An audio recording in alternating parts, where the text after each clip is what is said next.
Welcome to this explainer. Okay, take a look at the Valencia Basket logo right here. Seriously, this emblem has basically become the ultimate symbol of disruption in the 2025/26 EuroLeague season.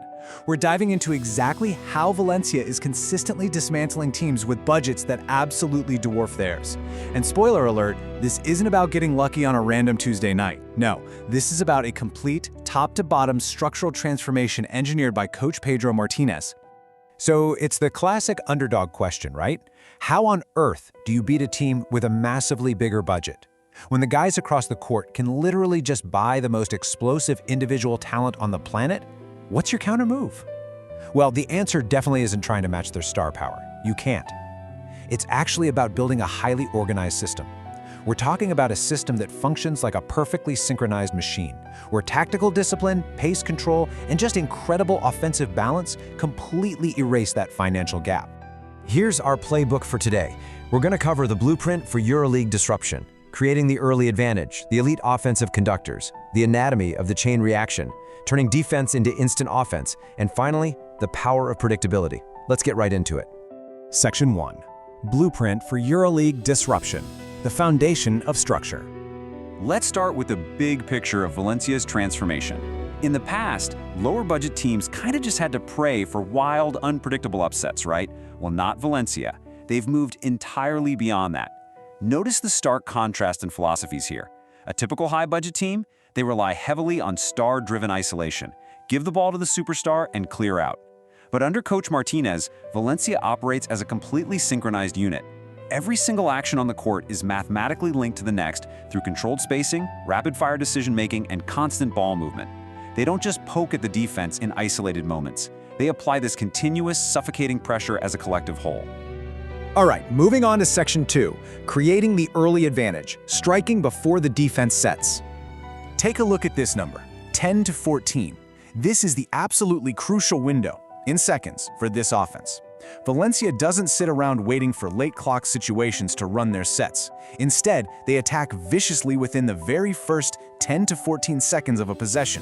By using quick transition spacing or immediate pick and roll actions, they strike before the defense even has a chance to set up. It's brilliant, really, because it completely forces the opponent into reactive, scrambling coverage, rather than letting them comfortably settle into their expensive, highly planned defensive schemes. Section 3, the elite offensive conductors. Montero and more. Now, obviously, a machine needs operators. Enter Jean Montero.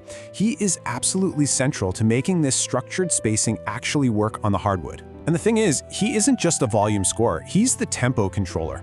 By constantly changing speeds in the pick and roll, he forces defenders to hesitate. Just a split second is all he needs. If the big man drops back, boom, he punishes them right in the mid-range. If they step up to pressure him, he instantly finds those precise passing angles to shooters in the corners. It is a literal masterclass in reading and reacting.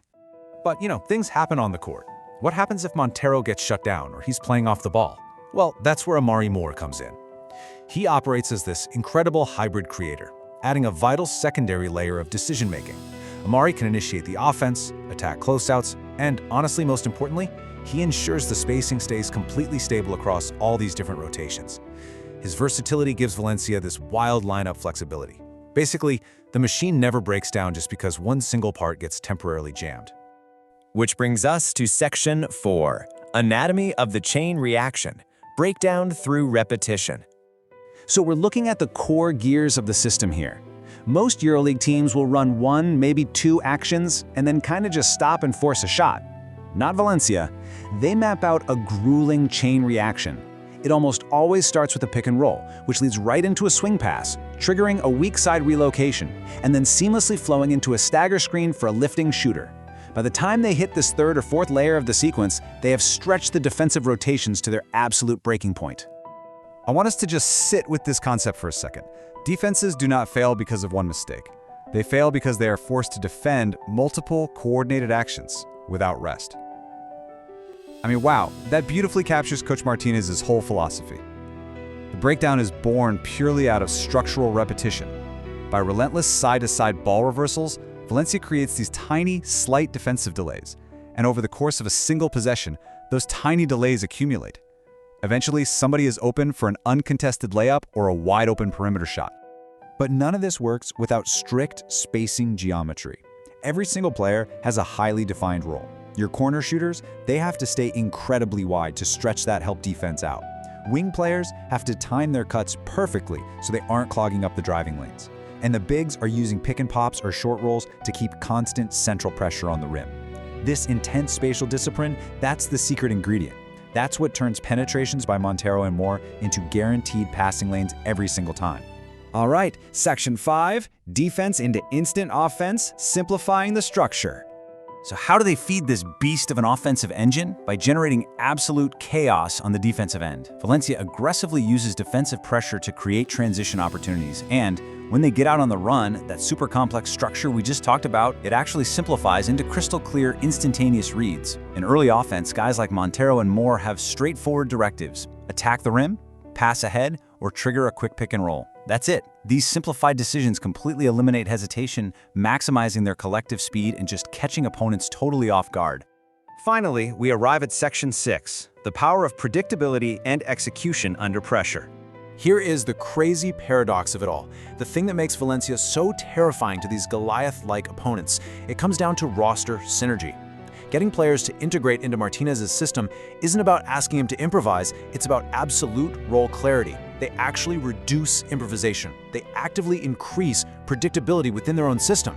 Every guy on the floor knows exactly when to initiate, when to space, and when to cut. And because they execute this with such constant, relentless precision, defenders literally cannot catch a break. There are no stagnant possessions. The machine is always working.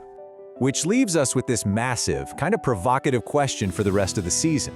If extreme predictability and perfectly structured pacing actually make Valencia harder to guard, how in the world is the rest of the EuroLeague going to adapt? As this synchronized machine just keeps dictating the rhythm, generating advantages by sheer design rather than relying on one superstar's talent, can the rest of the league ever truly decode Coach Martinez's blueprint? Honestly, it's going to be a fascinating season watching them try.